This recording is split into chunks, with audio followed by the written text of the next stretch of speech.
Hello, everybody. This week, I would like to talk to you about the ideal of foreign language literacy.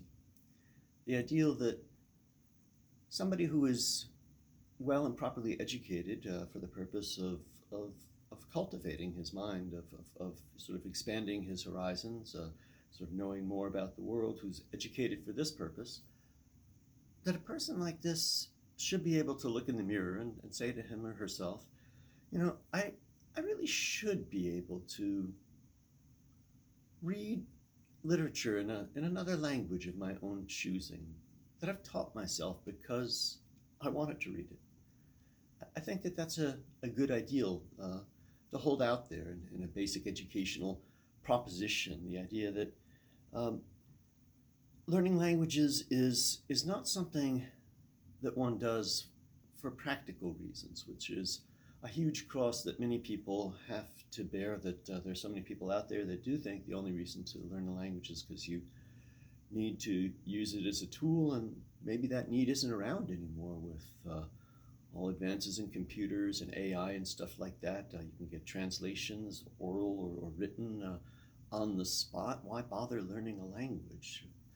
So when people are met with that mindset, I don't know how to answer that. Just to say, I don't have that mindset. I don't look at languages that way. It's not a practical thing that, oh yes, this is handy to have, but knowledge of languages, like knowledge in general. I mean, knowledge. I think we face the same battle. So many people these days just can look everything up immediately, and therefore they don't retain anything in their minds. They don't hold anything, and over and against that, I have an idea of knowledge as something that builds up inside of you and builds a frame of reference and changes you, makes you a different person, makes you more knowledgeable, more able to process new information, understand where everything fits together, how it all fits together. Um, and language learning has always been an integral part of that to me in that mindset. And I know that there are other people out there that resonate with that and like that, and maybe haven't had the privilege that I had to have to activate that, to go ahead and do something with that. So I think a first step in attaining something like that is to hold up an ideal, is to have some sort of a concept that this is a goal that I should strive for, that I have every right to expect that I can obtain, that I should obtain, that other people have obtained. There's nothing particularly strange about that. There shouldn't be. I think we should be able to walk into somebody's house and look at his bookshelves and see that there are books in foreign language and say, why is this? Not because I come from this place or I inherited them, but because I like that culture, I like that literature, I like those authors, and I decided that I wanted to read that. And I set that out as a goal, and I worked toward it, and I attained that. And I think that that's something that it's sad that that's so hard for so many people to do. I work with people who want to do that, who like to do that, maybe who strive to do that, but have a hard time getting there. And I think, no doubt that yes, learning languages, however we want to slice it, I try to make it as fun as I can, as much of a game, as much of an interesting thing, so that it doesn't feel like work, but it is work to put in time and effort and energy and concentration. And again, the trick is to enjoy doing that, to do it successfully, not find that to be a task. But a good way to not find it to be a task, to like it, is to have this kind of ideal, to think along those terms, to say, this is something that I have every right to do.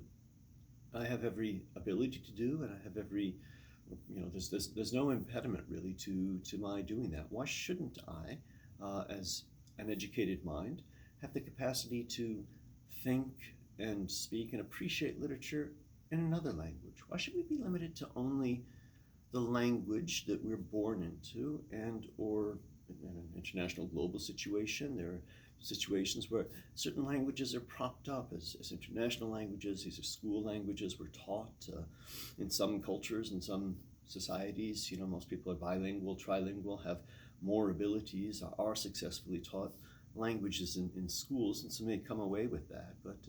But even there, I mean, if we take, say, an American context, you're going to find a lot of monolingual people. Go to a European context, you'll find more people who are decent, conversant, totally able to use another language or two. that probably they got through their educational system, and a functional educational system that emphasized that more and gave them more opportunities for that there. But there too, I don't think it's terribly common, except in polyglot circles, to meet people who have taught themselves another language just because they wanted to, because they saw that as a valuable endeavor.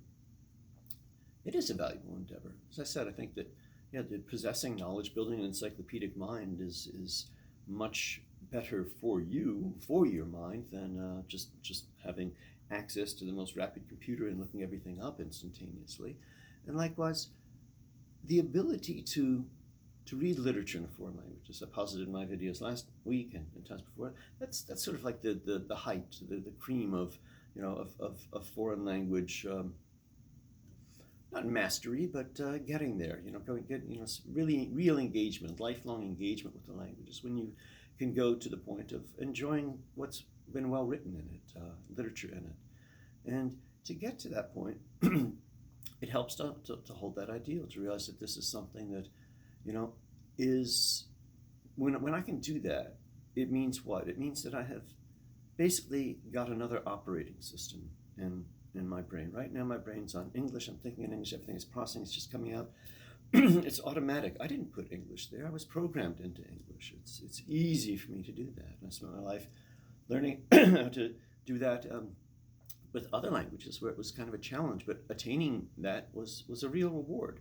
The ability to read literature in a language means that you're processing and functioning in this other operating system, and this is important, that you put there, that you chose to put there, that you worked at putting there, that nobody else programmed you into. It may be a language that other people are programmed into, but if you programmed yourself, if you chose this, if you taught this to yourself, if you trained your own brain to function in processing other words, other sounds, and just a totally other system, then you're in control of that, and you put it there. And I've always found the sheer act of just thinking and functioning, but just thinking, reading in a language that I taught myself is incredibly rewarding. It's incredibly enriching. It's incredibly liberating. It really teaches you stuff. If you like to read books on philosophy, it teaches you philosophical points about who you are, what you are, how our minds work, how we think, that you can't necessarily find articulated even in the writings of the greatest of philosophers. There's something about putting another operating system in and saying, I chose the way that my brain is functioning right now, and now I'm enjoying the fruits of it by reading what people who were masters of it, who wrote well in it, are doing, have written and left for us to enjoy and cogitate after they pass on.